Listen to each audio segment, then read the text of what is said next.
सम्राट मिहिर भोज, आप लोग समझ ही गए होंगे, इनको किसी की पहचान की ज़रूरत नहीं है। सम्राट मिहिर भोज वो हैं जिन्होंने भारत देश पर पूरे 50 साल तक राज किया। 1836 ईस्वी से 1885 ईस्वी तक उन्होंने लंबा साम्राज्य अपना स्थापित किया।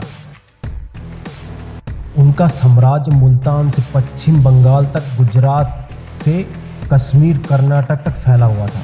मिहिर भोज साम्राज्य को गुर्जर साम्राज्य देश के नाम से जाना जाता था। ये वो सम्राट रहे हैं जिन्होंने कई बार दुश्मनों के दांत खट्टे किए हैं। सम्राट मिहिर भोज उस दौर के राजा बने जब इस्लामिक कट्टरपंथी अक्सर भारत पर हमला करते थे, अपने कब्जे में करना चाहते थे। ऐसे हमलावरों से निपटने के लिए सम्राट मिहिर भोज की जो सेना थी वो एक विशाल सेना के नाम से जानी जाती थी। उनकी सेना में 1,50,000 से भी ज़्यादा सैनिक, हाथी, घोड़े, जो बड़ी तादाद में थे। इतना बड़ा विशाल साम्राज्य और विशाल सेना बनाई उन्होंने कि भारत की तरफ देखने वाले की आंखें चौंधिया जाती थी। मिहिर भोज सम्राट से टकराने वाला जिंदा वापसी नहीं जाता था। या तो वो उनकी गुलामी पसंद करता था मिहिर भोज जी की, या उस भारत देश पर नज़र ही नहीं टिकाता था। सम्राट मिहिर भोज की जो राजधानी थी वो थी कन्नौज, उत्तर प्रदेश कन्नौज। उनका साम्राज्य वहाँ से स्टार्ट हुआ था। सम्राट मिहिर भोज ने राजस्थान, मध्य प्रदेश, उत्तर प्रदेश, हरियाणा, पंजाब, गुजरात, हिमाचल तक फैली उनकी सीमाएं थी उनके राज्य की। जहाँ तक उनकी प्रजा की बात है, वो प्रजा बहुत खुशहाल थी उनके राज्य में। एक मानो कि ऐसा राज्य स्थापित किया कि कोई अत्याचारी किसी भी निर्दोष व्यक्ति पर अत्याचार नहीं कर सकता था, उसको तुरंत सजा दी जाती थी। धार्मिक की बात करें तो वो शिव के अनुयायी थे, शिव के बहुत भक्त थे।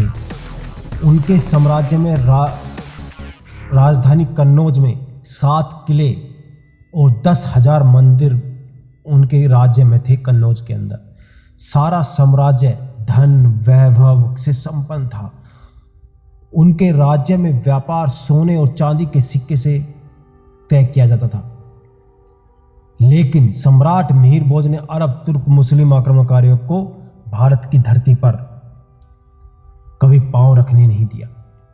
दुश्मन सेनाएं सम्राट मिहिर भोज से खौफ खाती थी। उस दौर के अरब यात्री सुलेमान ने अपनी पुस्तक में लिखा था, सम्राट मिहिर भोज के पास ऊंट, घोड़ों, हाथियों की बड़ी विशाल सर्वश्रेष्ठ सेना है। उनके इस राज्य में व्यापार सोने चांदी के सिक्के से होता है। उनके राज्यों में चोर डाकू भयभीत रहता था। मिहिर भोज के राज्य की सीमा दक्षिण के राष्ट्रकूट के राज्य, पूर्व बंगाल में शासक पाल वंश और पश्चिम में मुल्तान के मुस्लिम शासक से मिली हुई थी। 1915 में ईस्वी में भारत भ्रमण पर आए बगदाद के इतिहास अल मसूदी ने भी अपनी पुस्तक में लिखा है कि सम्राट मिहिर भोज के पास महाशक्तिशाली, महापराक्रमी सेना। इस सेना की संख्या चारों दिशाओं में लाखों बताई गई। भले ही वामपंथी इतिहासकारों ने मिहिर भोज की काट देने की साजिश की, लेकिन सिकंदगुप्त पुराण के प्रभास खंड में भी सम्राट मिहिर भोज की वीरता, शौर्य और पराक्रम के विस्तार से वर्णन किया गया है। बचपन से ही वो वीर और बहादुर थे। उनका जन्म संवत 1873 को हुआ था।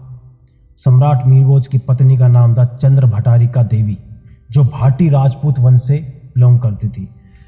मिहिर भोज के किस्से पूरी दुनिया में मशहूर हुए। कश्मीर के राजकवि कल्हण ने अपनी पुस्तक राज में तारणी में लिखा, सम्राट मिहिर भोज उल्लेख किया काबुल का ललिहा शाही राजा, कश्मीर का उत्पल वंशी राजा, अवंतीवरम नेपाल का राजा राघव देव और आसाम के राजा सम्राट मिहिर भोज से मित्रता थी। वहीं दूसरी तरफ पाल वंशी राजा देवल दे दक्षिण के राष्ट्रकूट महाराज अभोल वर्ष और अरब के खलीफा मोहसिम वासिम से मुंसिर मोतामिदादी सम्राट मिहिर भोज के सबसे बड़े सपूत थे।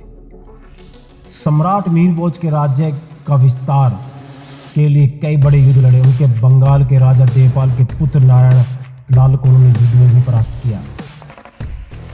इतना विशाल साम्राज्य था सम्राट मीर भोज का।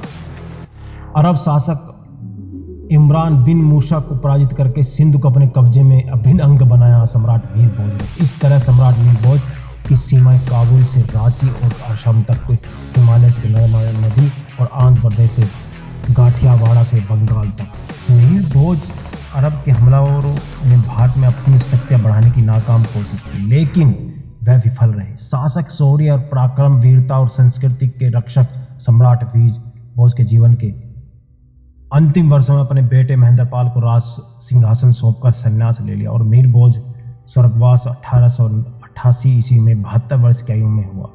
भारत के इतिहास में मीर भोज का नाम सनातन धर्म और राष्ट्रीय रक्षक के रूप में दर्ज किया जाता है। तो हम बता दें कि सम्राट मीर भोज इतने प्रभावशाली थे। उनका ना कोई जाति है, ना कोई उनको किसी एक अन्य जाति में बांध सकता है। जो सम्राट होते हैं वो किसी एक जाति के नहीं होते, वो किसी एक जाति के लड़ते भी नहीं। कोई क्षत्रिय समाज बोल रहा है कि वो हमारे वंशज हैं और गुर्जर समाज बोल रहा है कि वो हमारे हैं, ये गलत है।